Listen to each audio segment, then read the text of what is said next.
بسم اللہ الرحمن الرحیم۔ السلام علیکم۔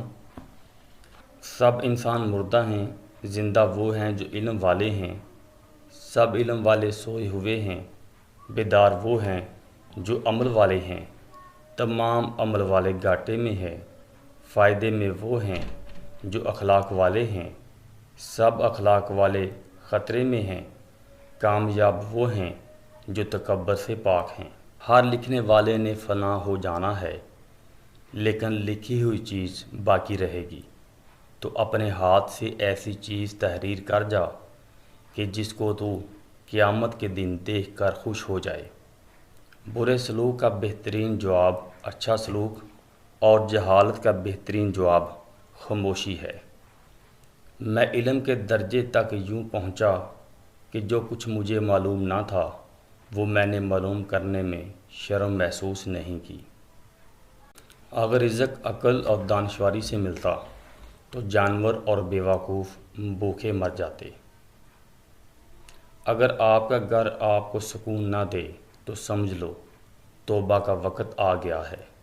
حاسد دشمن پر پتھر پھینکتا ہے مگر وہ واپسی اسی کو لگتا ہے اور دشمن اس پر ہنستا ہے۔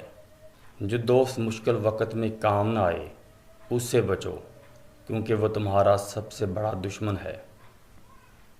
دولت دنیا کی ہو یا ایمان کی، جتنی بڑھتی جائے گی اتنی نیند کم ہوتی جائے گی۔ اگر تم اس قدر نماز پڑھو کہ کمر ٹیڑھی ہو جائے، اس قدر روزے رکھو کہ بہت زیادہ دبلے ہو جاؤ، مگر ہرگز فائدہ حاصل نہ ہوگا جب تک تم حرام مال سے پرہیز نہ کرو گے۔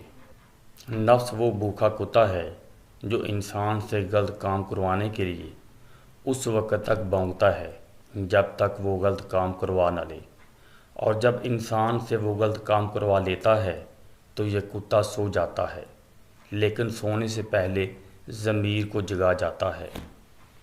سخت کلامی سے ریشم جیسے نرم دل بھی سخت ہو جاتے ہیں۔